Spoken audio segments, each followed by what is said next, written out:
राजेश कुमार हमारे संवाददाता हमारे साथ तैयार हैं और जिस खबर का आपको इंतजार है कि टेक्निकल ग्लिचेस होने के केस में क्या कुछ होगा, पूरी बड़ी एक्सक्लूसिव जानकारी के साथ तैयार हैं ब्रजेश बताइए। बिल्कुल, हमने 24 फरवरी 2021 की घटना देखी थी जब एक एक्सचेंज में तकनीकी खराबी आई थी और बहुत सारा क्योस और कंफ्यूजन था। तो उस घटना से सबक लेते हुए इस बात को लेकर चर्चा हो रही थी कि इन सिचुएशन में जब ऐसी स्थितियां बन जाएं कि जहां बड़ी तकनीकी खराबी आ जाए, मार्केट एक तरह से रुक जाए लंबे समय तक, तो क्या करना चाहिए। तो ये चर्चा जो है अप्रैल मई जून तक चली थी रेगुलेटर के यहाँ पे। उसके बाद अब जो अंतिम फैसला हुआ है कि वो ये है कि मार्केट की क्लोजिंग के सवा घंटे पहले तक अगर एक्सचेंज चालू नहीं होता है तो मार्केट का जो समय है वो 1.5 घंटा बढ़ जाएगा।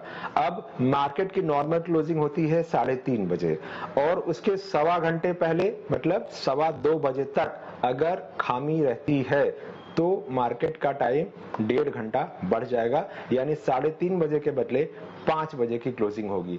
अगर उसके पहले ठीक हो गया, यानी 2:15 के पहले ठीक हो गई जो भी तकनीकी खामी थी, चाहे वो एक्सचेंज में रही हो, चाहे वो क्लियरिंग में रही हो, चाहे वो डिपॉजिटरी में रही हो, क्योंकि ये तीनों मिलकर ही मार्केट को चलाते हैं। तो अगर 2:15 बजे तक ठीक हो गई तो सवा घंटे का करीब मौका होगा, जिसके भी सौदे होंगे उनको अब क्लियर करने का, सेटल करने का, तो ये मौका पहले मिल जाएगा। नहीं हुआ तो 1.5 घंटे मार्केट बढ़ जाएगा, क्योंकि पिछली बार ऐसा हुआ था कि बहुत सारा कंफ्यूजन था, क्लैरिटी नहीं थी। तो अब ये कहा गया है कि जब भी ऐसी दिक्कत होगी, अगर मान लीजिए कि 2:15 बजे तक ठीक नहीं हुआ, 2:15 बजे एक्सचेंज को अनाउंस करना पड़ेगा कि मार्केट की मियाद बढ़ने वाली 1.5 घंटे। सारे अपने जो भी उसके प्लेटफॉर्म है, पब्लिक प्लेटफॉर्म, वहां से बताना पड़ेगा कि मार्केट की मियाद बढ़ाई जा रही है।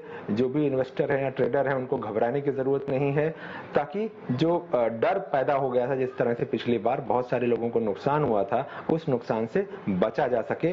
तो अब इस पर जल्दी ही सर्कुलर आना चाहिए। सितंबर के पहले हफ्ते में ये प्रस्ताव मंजूर हुआ है, तो आमतौर पर 2 महीने से ज्यादा नहीं लगता है सर्कुलर आने में और उसकी सारी चीजें होने में। तो उम्मीद की जानी चाहिए कि नवंबर तक ये सर्कुलर आ जाएगा। ओके, तो नवंबर तक ये सर्कुलर आने की उम्मीद, और ये सर्कुलर तो बड़ा मुझे याद है सर, जब आखिरी बार ये प्रॉब्लम हुई थी तो हमारी ये बात हुई भी थी और आपने काफी वेट के साथ ये बात कही थी कि एक सिस्टम होना चाहिए इन प्लेस जो क्लियर रखे कि कब ऐसी चीज हो तो ये एसओपी होना चाहिए, ताकि मुझे किसी के भरोसे न रहना पड़े कि ऐसी सिचुएशन में क्या होगा। ये सर्कुलर आने के बाद सबको समझ में आ जाएगा कि किस वक्त अगर बाजार बंद होते तो क्या होगा, कब टाइम एक्सटेंड होगा, कब टाइम एक्सटेंड नहीं होगा, कब सौदा काटने का वक्त मिलेगा। नहीं तो क्या आप भरोसे रहते हैं, एक्सचेंज अनाउंस करेगा, फिर होगा नहीं होगा, उससे पहले ब्रोकर अपने हिसाब से सौदे काट देता है। और उस समय तो मुझे याद है, मतलब बहुत ही मैंने बिना मतलब फालतू में उस दिन वो चोपड़ा साहब पे भी बहुत गुस्सा कर दिया था। मुझे अभी भी कभी कभी वो मेरी पुरानी क्लिपिंग देखता तो मतलब गुस्सा तो कहीं और था, वो चोपड़ा साहब सामने बैठे थे तो निकल गया।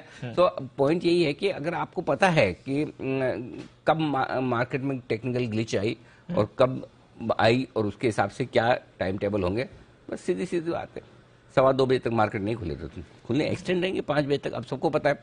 तो आपको हड़बड़ी में सौदा काटने पता चला 3 बजे, जो जैसे पिछली बार खुले थे, खुलते समय धड़ धड़ धड़ किसी भी भाव में काट दिया। अब आपको पता है 3 से 5 बजे तक खुले तो आराम से काटो ना भाई। बिल्कुल। तो आई थिंक वो बहुत बढ़िया डिसीजन है जो सेबी लेने जा रही है, काबिले तारीफ है और क्लैरिटी है सबसे बड़ी बात। ये बहुत बढ़िया काम हो जाएगा आपके लिए।